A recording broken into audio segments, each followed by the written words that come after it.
We're going to be learning about the scary thing known as radiation. The good, the bad, and the ugly. Now, let's just go see if we can't learn a few things by having these questions answered by some top researchers of radiation. So how does radiation enter the body? You see, it's very simple. Radiation travels through the form of gamma rays, which travel at the speed of light, which is very, very fast, making it very easy for a gamma ray to pass through the body, affecting all of the organs. How does radiation affect the body? So certain types of radiation, for instance ionizing radiation, can easily penetrate your cell membrane, and they can cause a lot of trouble once they're inside your body. Nuclear radiation, though, unlike the radiation from a light bulb or a microwave, isn't energetic enough to ionize atoms by knocking off their electrons. This ionizing radiation can do damage to DNA molecules directly by breaking the bonds between atoms, or it can ionize water molecules and form free radicals, which are highly reactive and can also disrupt the bonds of surrounding molecules, including DNA.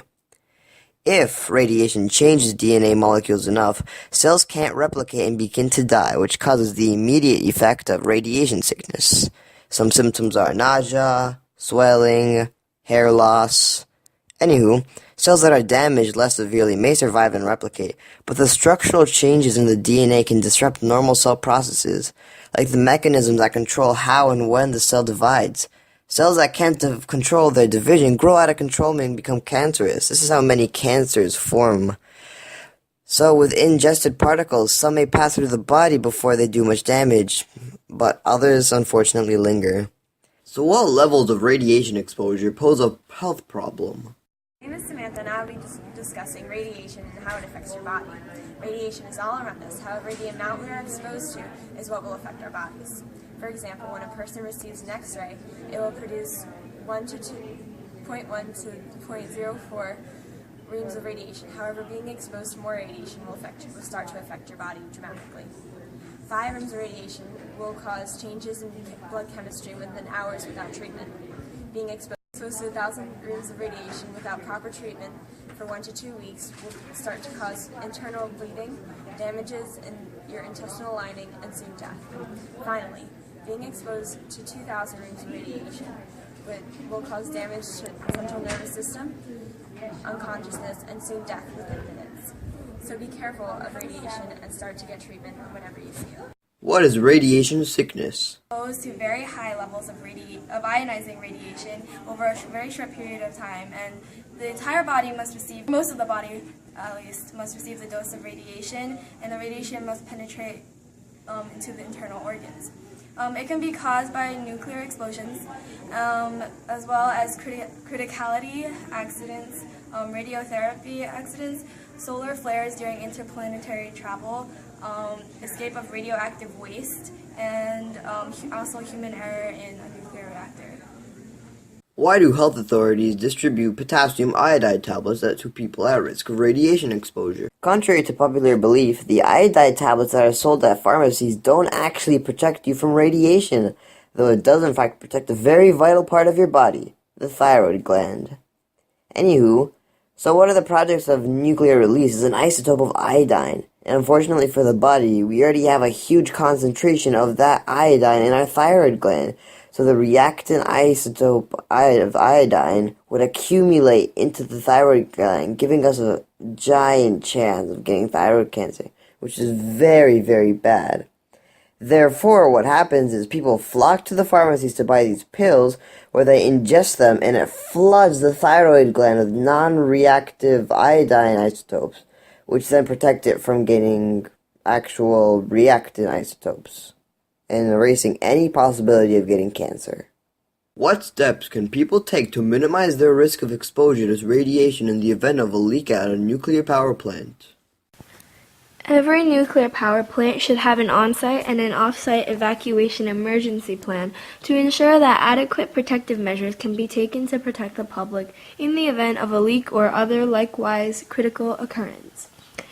There are 2 emergency planning zones, also known as EPZs, around each nuclear power plant. The exact size and configuration of these zones vary from plant to plant due to factors such as local emergency response needs and capabilities, as well as population. The two types of EPZs are plume exposure pathway and the ingestion pathway.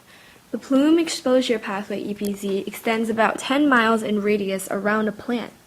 Its primary concern is the exposure of the public to airborne radioactive contamination. The ingestion pathway EPZ extends about 50 miles in radius around a plant, and its primary concern is the ingestion of food and liquid that is contaminated by radioactivity. Sheltering is another protective action that can be taken. People should stay indoors to reduce exposure to radioactive material. How can people tell if they've been exposed to radiation? The problem with radiation is that it's not visible to the naked eye. That is, unless you need the symptoms. Now, the symptoms are separated into two different large groups. Symptomatic symptoms, meaning long-term symptoms, or non-symptomatic symptoms, meaning short-term symptoms.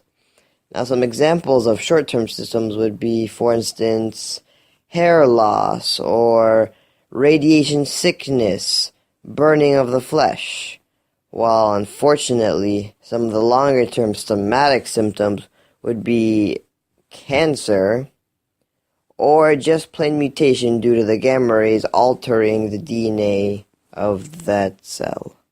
What is the potential for a public health crisis if the Japanese population becomes exposed to high levels of radiation from the damaged power plant? Although the Prime Minister of Japan claims that the radiation issue will be taken care of by TEPCO, many people are uncertain of his claims. This is because there are a few main issues that need to be resolved quickly and carefully. The two of these issues are, first of all, the leaking contaminated water from the plant, and two, the fact that there are about 11,000 spent fuel rods in Daiichi. Already 300 tons of the contaminated water has entered the Pacific Ocean, and if it does not stop soon, it will affect the seawater supply around the globe.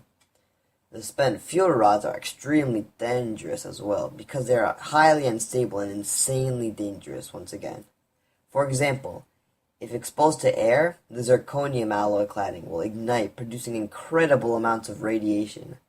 Also, if the spent rods were to touch, it would result in a massive explosion. Some estimates have predicted that the fallout of the spent rods could be extremely greater than the Hiroshima atomic bomb. If both these issues are taken care of quickly and carefully, the potential of a public crisis will be low.